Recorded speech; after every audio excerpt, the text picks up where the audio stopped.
right, let me take a sip of my coffee here, and then we'll begin the show. Hey,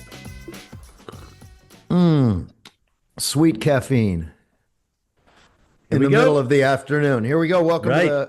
Welcome to the next episode here of the Barrett and Baxa podcast. Steve Barrett here, along with my man Bob Baxa. How you guys doing? Here who we are. I also like to call him Trucker Bob. Trucker Bob, baby.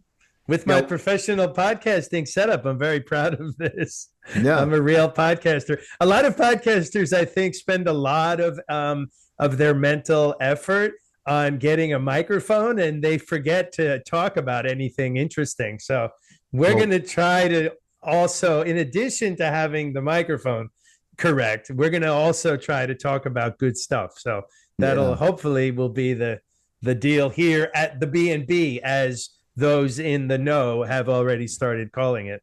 Yeah, the B&B. Those chosen few that we have invited Right. to join us here. I got my Salvation Army shirt. In fact, this is a perfect time to tell you guys our thing here at the B&B is going to be the Salvation Army. We love the Salvation Army. They saved my life, as you guys have already heard me say, and I'll be talking about it a lot more as we go. So our charity, if you like us and you want to, and you're looking to donate to a charity, the Salvation Army, I think you can check me on this, but I believe it's like 94 cents of every dollar that goes to the charity, and only 6 cents goes to administration. Some charities literally like 3 cents go to the charity, and the other 97 cents, which is amazing. But it's amazing that they can even call themselves a charity at that point. They can. That's illegally you can, as long as some goes to charity. But Salvation Army, everyone agrees. Any unbiased source that you look at will agree that one of the best charities is the Salvation Army. So we're going to be talking about it a lot, and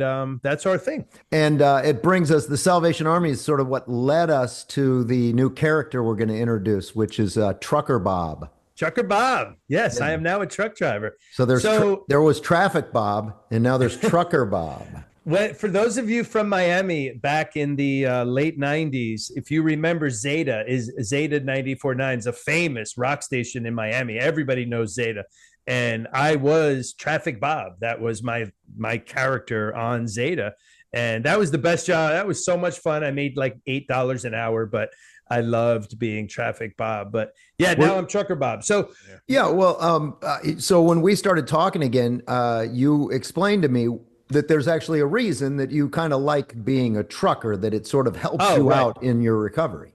Well, yeah, I mean, obviously I get drug tested. So for me, a big part of my sobriety is getting drug tested. All truck drivers are subject to drug testing, and you can't have a CDL without drug testing. So for me, I love having that. So it kind of takes, I mean, and obviously if I wanted to, I could go get high. I mean, nobody's stopping me, but then I would be, I would have to worry for the next however many days, am I going to get called in for a random drug test? And I have been called in for random drug tests before. And it's great. There was a time in my life when drug tests were a horrible, horrible, scary thing. I can remember back in the day, you used to be able to beat a drug test by drinking vinegar, if you can believe such a thing is real. But I've done it. I've done it multiple times. You have to drink vinegar before the drug test. I don't think that works anymore, but 25 years ago, that did work. And vinegar tastes disgusting, I can assure you. And now I take drug tests. I'm like, yeah, can I do another drug test? Can I give you more urine? I'm happy to do extra drug tests. But pluck my hair. Right. There is hair testing. Hair testing, urine only goes back 3 days. So if you haven't gotten high in 3 days, you can beat a urine test. Hair testing goes back 6 months. So if you have a family member who you suspect of using drugs, you really should hair test them, because most addicts can probably go 3 days without getting high, but not all, but a lot of addicts could. But if you're a drug addict, you're not going 6 months without getting high. Or if you can go 6 months, you're not a drug addict. So hair testing is the way to go. But anyway, I became a truck driver because I needed a new job. I needed to do something. I had been working at the Salvation Army, and I'll talk about that some more. But the thing about the Salvation Army, the reason that makes it so great is they don't pay anything. And after a while, I was making $31,000 a year. I realized I needed to find something that paid a lot more. TV was, white people or old white men are not getting hired for TV very much anymore. And I'm sure they still are, but I felt like TV was over. I was done with TV. I probably could have gotten to some smaller market maybe and gotten a TV job, but I didn't really want to do that. And so I had a friend who was going to Roadmaster driving school on OBT in Orlando. And I went there and got my CDL and became a truck driver. And here I am. So now you drive an 18-wheeler. You drive, I do drive an 18-wheeler. I do. I have been over the road. There's different kinds of truck drivers. Most truck drivers that you see, if you look at where the driver is sitting, if you see about 8 feet of space behind him before the back of the truck, that's a sleeper cab. That's where his sleeper is. Mm-hmm. And those guys are called over the road. They go out for weeks at a time, 6-8 weeks at a time. They sleep every night in the truck and then get up in the morning and start driving again. If you look at the driver and it's more of the truck, it's more like a pickup truck where right behind the driver is the back of the truck, and that's it. And you can see like a window there, and then there's nothing behind it except the outside of the truck. Yeah. That's called a day cab. And that's for guys that just drive, they go to work in the morning, get in their truck, drive all day, park it in the same spot, get in their car and go home. That's what I do now. So, yeah. So, but one of the reasons that we wanted to introduce Trucker Bob is because we got a little new segment to let you get some of your frustrations with the world out, Bob. Yes. So yes, from time to time, because we consume our media differently. I do it mostly in front of a computer or maybe in front of a television, but mostly in front of a computer. You do it mostly on the radio because you're sitting in your truck all day long. I do it on my phone over and on the Bluetooth in my truck. My phone connects to my truck and I just listen to podcasts and I listen to radio stations on their app. I listen to WMAL in Washington. It's the talk radio station out of Washington, D.C., and I listen to them a lot. They have some really good conservative hosts. That they are where Rush Limbaugh used to be, of course, before he died, then Dan Bongino, and now Dan Bongino is the deputy director of the FBI. And a guy named Vince Colonnese has taken Dan Bongino's place. But yeah, I listen to that all day long, and I see a lot of stuff, a lot of four-wheeler stuff annoys me. And four-wheelers is the derogatory term that truck drivers call the car drivers. We call them, we call you guys four-wheelers. And you guys do a lot of crazy shit that annoys truck drivers. So from time to time, I will get my frustrations out and talk about the different things that people do that irritate me. Yeah, because throughout the day you get irritated a lot and you're texting me and all of that. And I said, why don't you just put it on video? Trucker Bob Shorts is what we're going to call them. Trucker Bob Shorts. They'll be like 1 minute long. Different things that piss me off that I hear on the radio or that I see on the road. I'll, pull over safely. And please don't call the DOT. I will pull over and safely record a Trucker Bob Short. So look for those. Those will be posted, I guess, on our website. Once we get the website up, that's in the process right now. So soon. This is all at the beginning. You're right in. You guys are in the very beginning, like early stages. When we are on stage at the Academy Awards, accepting the Academy Award for Best Podcast, we will talk about you folks that were here with us from the beginning. So here you are at the start of the ride with us. They need a podcasting Hall of Fame soon. Right. We should be in that already. We're already better than most. I mean, come on. There you go. Right out of the gate. Right. So one of the things that we're going to do a lot is what the Trucker Bob Shorts are about, and that's make fun of the media and make fun of sort of how the media treats everything from politics to regular everyday news stories. But as I've been putting together this podcast, a lot of people keep saying, "Oh, you've got to be on this platform and that platform. You got to do this and that." One of the things was Substack. Yes. So I really didn't know much about what Substack was. Yeah. I kind of assumed that it was a place where like a lot of like techno whizzes like hung out to talk about things like programming and such. And I suppose there's probably some of that on there. I think it's kind of like that's a Reddit. Partially what it is. But when I signed up, they said you need to pick. We're going to sign you up and subscribe you to 7 things, 7 of these Okay. newsletters. And it turns out all 7 of them are these super far left liberal people that are basically doing Trucker Bob shorts, only they type them out and they send them to you or in your email. But it's all the things that they're pissed off about. And some Right. of these people are crazy. There's this one guy, Aaron Parnas. Uh, Okay. Parnas, maybe, with Midas Touch Network. The kid looks like he's 12 years old Nice. and looks like how could you possibly believe this guy? But I guess if it's just a newsletter, you never get to see who you're looking at. True. So, and there's I have another. also found that 25-year-old people look like they're 12 to me also. So I might be a bad judge of young people's age. Everyone looks young to me. This is true. Another one of the emails is from a woman who she calls her blog or her newsletter FAFO, FAFO. In other Yeah, words, fuck around, find and out. find out. Yeah. And she clearly thinks that she is hilarious. I'm trying to recall what her name is. I can't right off the top of my head here, but one of the things, like, she's so proud of herself for this. She says that this woman says she goes around and her little piece of rebellion against Trump is that she writes 8647 on Right. every dollar bill or bill of currency that she uses, and she hands that out. That is Nice. her way of trying to, I guess, what is that going to do, though? Well, there's a stamp. You can actually buy it. I've seen it on TikTok. There's a stamp that says, it says Donald Trump lives here with an arrow, and you stamp it on the back of a dollar bill because it shows the White House. So you stamp it next to the White House and it says Donald Trump lives here, and it's to piss off libs. So every bill that I see that says 8647, I'm going to turn it over and stamp Donald Trump lives here just to make her angry. That's Yeah, I'm I going don't to know check what. every I'm going to check every dollar bill and see if I can get one of her dollar bills where she's written Yes. So 8647 on the stupid. back of it. They're so But mental. yeah, They are mental. so I'm getting my news from Substack from now on. Nice. That's it. Just liberal Okay. news from Substack. That's the Cool. only thing I'm doing. So one of the things that pissed you off this week is the way that CNN was referring to the gang members who were being sent down to El Salvador. I mean, that was probably the media moment of the week because that video Yes. was just incredible. It was like a Hollywood production or something. Yes.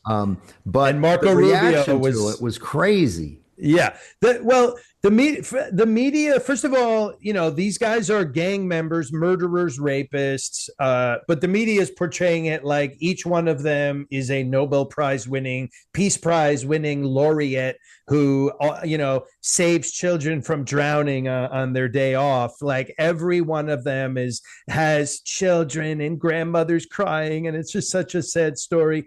And, Marco Rubio pointed out, I saw him with Margaret Bennett on Face the Nation. He pointed out that these are dangerous criminals and the president has the right to remove them from the country. These are Tren de Aragua gang members.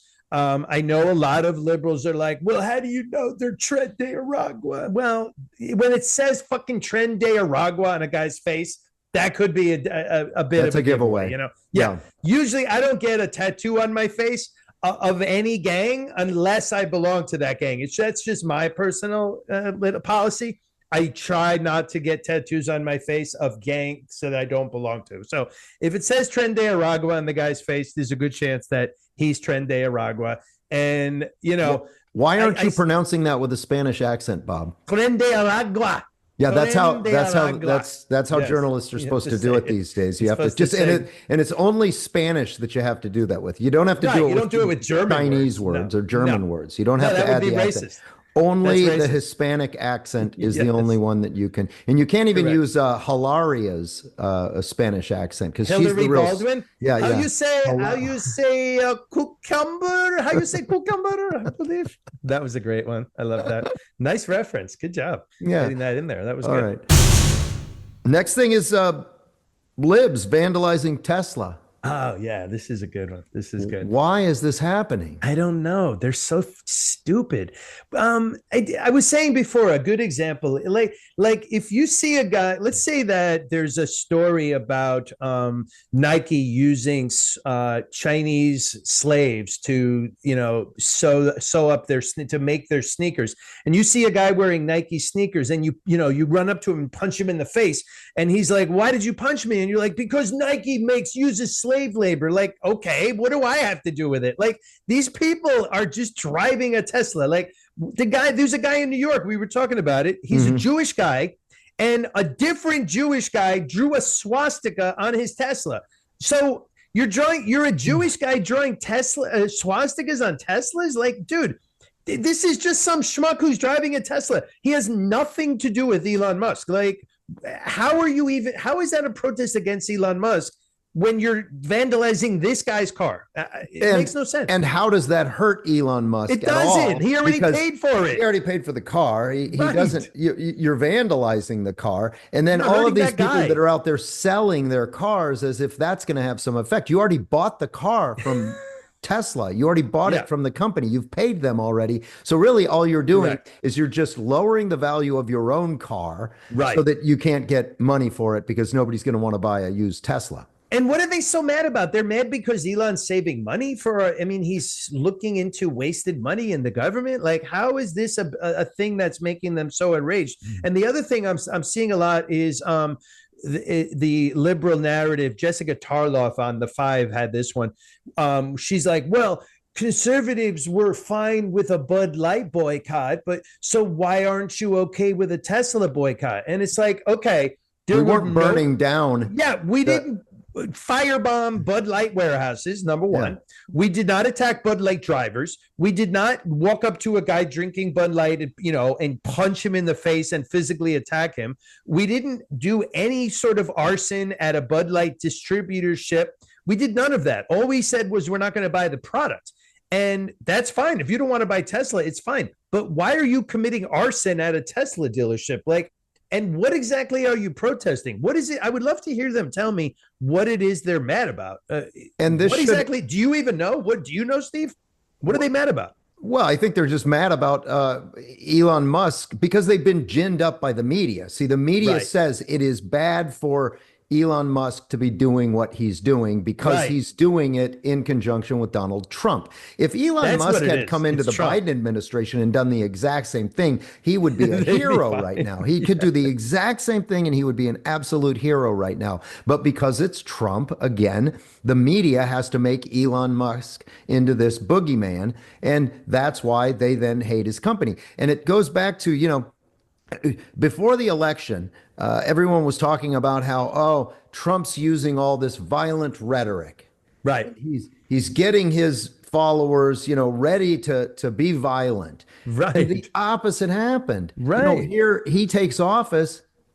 Fortunately, there were no, I was actually shocked. I was amazed that after the election, there weren't riots in the streets and all of this kind of thing, even all the way up through. But I think they saved their energy and now they have to get it out of their system because nobody organized a riot for them after the election. And so they just have to throw small little riots for themselves, on street corners, and they're not getting the punch. But I think this will stop because the administration is saying we're definitely going to call these cases domestic terrorism. Absolutely. And they absolutely should be because they're doing this to scare people into making a different political decision. Isn't that terrorism? That is terrorism. And they don't want people to buy Teslas, and they're trying to hurt this company because they hate Elon Musk. I mean, imagine if we had firebombed a Bud Light warehouse. Imagine if two guys in MAGA hats had been caught on video firebombing a Bud Light warehouse. First of all, today, right? I mean, if this had happened 6 months ago, there would be front page stories today about it. Like, they would still be talking about it. And the reason I know that's true is that they are still talking about January 6th, 5 years later. So if we had firebombed a Bud Light warehouse, it would be front page news today, right now. There would be a story about it probably in the New York Times today, talking about these MAGA terrorists and how they had done this crazy thing to the Bud Light warehouse. So I It's think such a double standard. I just thought of a really good business plan What? for some conservative out there. What? Go out, fly big American flags, and offer cash for your Tesla. Let the liberals drive in. You buy their Teslas for Oh, yeah. pennies on the dollar, and then you turn around and sell them to conservatives, so we could all drive Teslas for almost nothing. That's a great idea. It Because is the funny liberals that that bought the we should Teslas do were, that. I that's a do good think idea. that it's funny that all the people that are getting their Teslas vandalized, they're all liberals. I mean, is it 95% of Tesla drivers are liberals? And so it's liberals attacking other liberals. All right, Bob. Next topic is this week that CNN poll that showed that Democrat favorability is at like as low almost as it's ever been, and certainly a record low. It's dating back to 1992, and it has dropped to 29%. This is I want to know, who are the 29%? Where do they live that actually like the Democrats? Like, that sounds high to me. and I think that so that's the American public overall. And the favorable view of their own party is down to 63%. Democrats and Democrat leading independents, their Right. favorable view is just 63%. So that's their own party. They can Yeah. only get not even two-thirds And of. young men, I especially see young men. I have several between like my stepson and my nephews, a couple of other young men that I'm close to. I know several young men between the ages of like 18 and 25. And that demographic, they are fully on the Trump train. And it's very easy to, I think, to understand why. I think that young men in that age group are always going to reject whatever their mother and their mother's friends think. And back when I was a teenager and my mother and her friends and that age group of 40 something year old women were much more conservative. And so people in my generation and even older than me, maybe growing up in the 70s, young people became liberal because most of their parents were conservative. Well, now that has totally switched. Most of all the teachers, the 45-year-old teacher at the high school, let's say I'm a 17-year-old boy, I'm a senior in high school. My 45-year-old English teacher is probably almost certainly a screaming far left liberal. So how do I reject what she believes? I become a Trump supporter. It's the easiest thing to predict in the world. It's always been that way. Young men are always going to reject what their mother believes, I think. And so this is why so many of them are Trump supporters now. So many young people. And that's amazing because it used to be that all the young people were just liberal. That was it. Right. You started out liberal and changing. you turned into, I mean, even I did. I mean, the first person I voted for president, I'm embarrassed to say this, was Mike Dukakis. But, you should be embarrassed of that. I am. And it had I voted for Barack Obama the first time. I'm embarrassed to say. And you actually told me that it was a mistake, and you turned out to be right. Yeah, I did. I said it was a mistake to. Yeah, you were well, yeah. Look, I don't look at the Obama years as a train wreck. I just think that nothing really happened. The economy didn't go anywhere, and we were just kind of in an 8-year lull where nothing really happened. But at the same time, there weren't any big scandals with Barack Obama, where Clinton before Obama was plenty of big scandals. But I'll tell you, you know why I voted for Mike Dukakis? Why? Because he was the only one of the two candidates that came to my college campus in Stevens Point, Wisconsin. Right. And I was writing for the student newspaper at the time, and I was assigned to interview him. So I sat down with Mike Dukakis and interviewed him, and I just thought that was such a cool thing. I should probably vote for him. So I did. Absolutely. Yeah, that makes sense. It's embarrassing now, but it's a little side note to that. It's just it's along the same lines. I feel like when I was a teenager, I graduated high school in '84. So the '80s are my decade of going into young adulthood and into my 20s. And I really feel at that time that I feel like racism was not a big deal. I feel like we had pretty much beaten racism. I think Barack Obama ruined that and made it much, much worse. The whole reason I voted for Obama was I figured, all right, if we finally put a black guy in the presidency, maybe we can move past all the racism. And now it's worse. And I'm telling you, I see this in the young men that I know.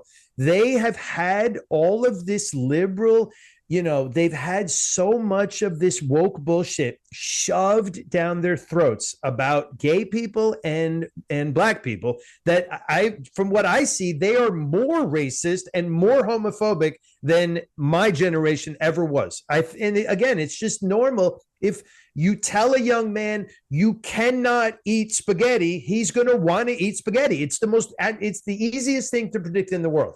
Whatever you tell a young man he can't do is what he wants to do. It's been like that forever. So when you are constantly hammering the gay pride, constantly telling him you must accept gay people, you must accept them, and just never shutting up about it, I think it's very natural to think that they're going to become more homophobic and less accepting of gay people. And that's what I see in a lot of young people. I really do. No, I don't think they've ruined it.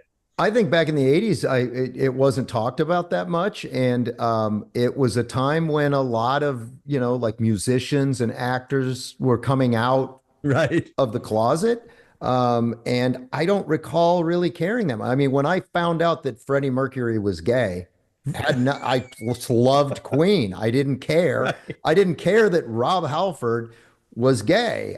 It's Judas, funny that we didn't know. Judas Priest is awesome, Rob Halford is dressed like a gay biker. How did we not know he was gay? I mean, he could not have dressed himself more gay. He was dressed like he was in the Village People, and yet we had no idea that he was gay. And I didn't know Freddie Mercury was gay. He named the band Queen. Right. They could not have been more clear. Our band is Queen, and here's our lead singer. And yet everyone just assumed he was straight because he was a rock star. Yeah, I think our gaydar was not so good back then. But it wasn't, but you're right. It wasn't up. It wasn't shoved in our face like, hey, figure out whether someone's gay or not gay. Let's figure that out first about them. Now it's as if that's the first thing you need to know is like, oh, what is my sexual preference? No, I don't hang. You hanging out at high schools, Bob? No, I've been inside a high school with my stepchildren in recent years, and the amount of pride, I don't know what you would call it, paraphernalia maybe, or just pride poster. It's everywhere. Yeah. I mean, it is so ubiquitous. There are pride posters everywhere you look. Every classroom has not one, not five, but maybe 10 different pride themed things in every classroom. So these young men are sitting there all day and this is being hammered into their brains. It's only natural that they're going to be like, fuck that, and become in their private life more homophobic. I had a conversation with a friend, one of my best friends from all the way back in college days from television. And he's liberal, very liberal. Right. And he is very worried about the Trump agenda and doesn't like Trump at all. And we got to talking and he said, Steve, he's going to run for a third term. He wants a third term. Dumb. And I said, where are you hearing this? Where are you hearing this? Because I really like that that would be kind of a bridge too far for me. I don't want this to be the Trump part. I don't want the Republicans to become just a Trump party where it's just Trump and maybe another Trump runs right after him. No, this is, I think it needs to be. He's not running for another term. That's ridiculous. We need a deep bench with a lot of people that could easily step in and be our president. And I think that the Trump era is going to end in 3.5 years. Yep. And there's going to be a whole new fresh face of the Republican Party. It's not the old stodgy guys who objected to everything and were super conservative on the social side, because I think that's the problem that the Republicans ran into for years, is that socially they just were not accepting of anything. Now, socially, I mean, you can talk to Republicans for the most part, and they don't really care about your. In fact, you look at TikTok all the time. I love it. All the time on TikTok, there are gays and lesbians that pop up and are just as proud to be Trump supporters as anybody can be. So I know, that the right is somehow intolerant. I think that myth has been blown apart at this point. Blown apart. We are the cool party. The Republican Party is just cool now. Yeah, the conservative is cool. Liberal's lame. So well, I'm an independent. Like I've never registered with any party. I am an independent, but if I were forced to make the choice, I would definitely have to pick the the Republican Party. Yeah, me too. And I'm independent. I mean, I'm not. There's a plenty of lame things about Republicans.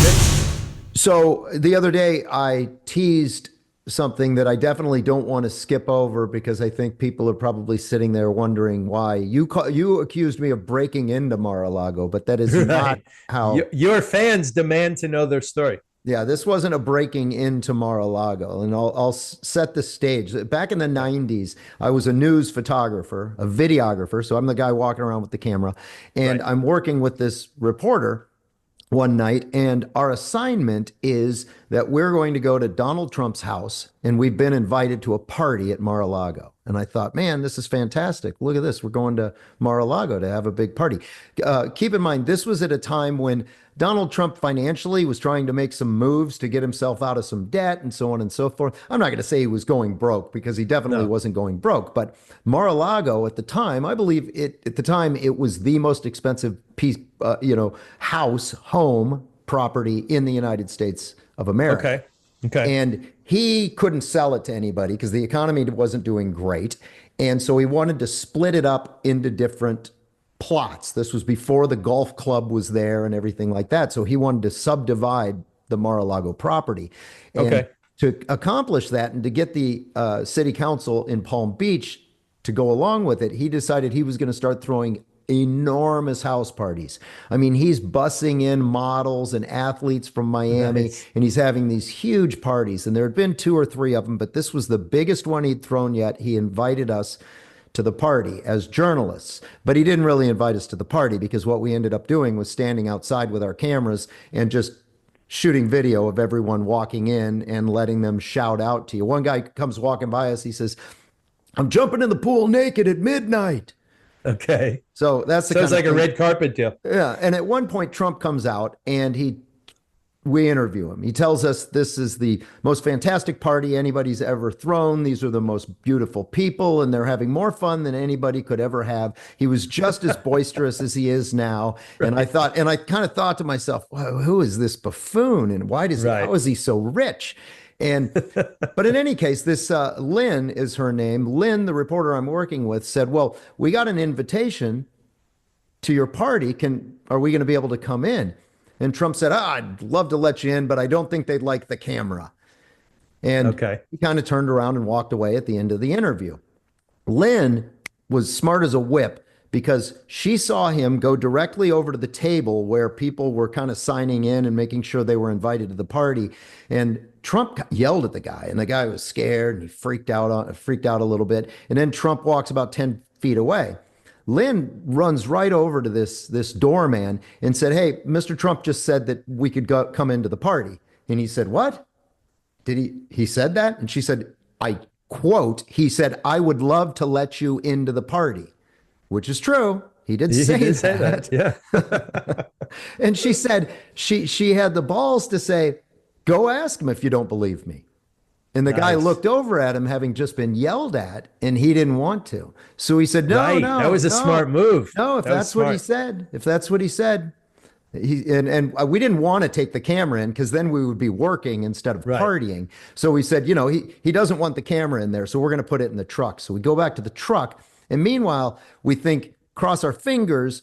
Is Trump still going to be standing outside of his house when we get back? Because if that's so, he's not going to let us go walking in, right? And the goose is cooked there. Right. So it doesn't. We go back, and the doorman says, "Yep, you guys can go on in. Go on in." And we walked in. Nice. We spent the whole evening partying at Mar-a-Lago, and Sweet. sure enough, that guy jumped in naked at midnight. Like right at midnight, this guy takes off all his clothes and goes jumping into the pool at Mar-a-Lago. And we were having so much fun. We waited and it basically forced Donald Trump and a couple of the people that he worked with to kick us out of the party like himself. And so Nice. we just Wow. kept motivating to everywhere. And we finally got to kind of the lobby area. It's not a lobby, but the foyer, the entrance Right. to Mar-a-Lago, Right. which is huge. It's massive. And we're bet. sitting on couches and he kicks us out finally. And that's it. We're gone. And Nice. come to You find got out in. many, many years later, come to find out that's the party Jeffrey Epstein was at. No way. How about Yeah. that? So I snuck into a party with Donald Trump and Jeffrey Epstein Look and at didn't you. even know it. That is Yeah. pretty good. It's a good. Yeah. It's a good memory for your repertoire there. That's Yeah, good very memory. good. And it Nice. ended up in the National Enquirer. It was a naked bash, a loud, raucous, naked bash at Donald Trump's house because he was Nice. friends with the editor at the National Enquirer. So he kind Yes, of wanted a story about how raucous it was. And because it that makes him way, look cool. Yeah. well, no, it tells the city council, hey, let's Oh. get this guy out of town, and the only way we can get him out of town is by letting him split his property into 5 Oh, other properties, and he can nice. sell it off in pieces. Right. So that was Nice. Which so he even never back did then- do. No, he never Nice. did do, and he's still there, and it's a golf club now. So Sweet. yeah. Very good. Good story. All right. Well, hey, All right, so everybody. we're We're gonna wrap it up for this episode, but make sure that you are subscribing if you like what you're hearing, and we're sure that you do. course. You can now could you not? find us as of the recording of this. You can find us on what? Spotify, Rumble, YouTube, Apple. So every day Just we're search getting Barrett better. and Baxa, and we're still in its infancy. So you guys are, like I said before, you guys are here at the beginning, and it's only going to get better. We're glad you're listening, and hopefully we entertained you. That is our goal here. It's like listening to the very first Van Halen album Right. when all your The friends didn't know who it was. Right. It's almost like listening to the recording of the very first Van Halen. It's even before that's the even album better. came out. It's Yeah. sitting in the studio as they make the Right. very first Van Halen Yes. album. Now that would have been cool. Well, that's what you get to experience here at the BNB. All right. Thanks for being here, guys. Goodbye, everybody.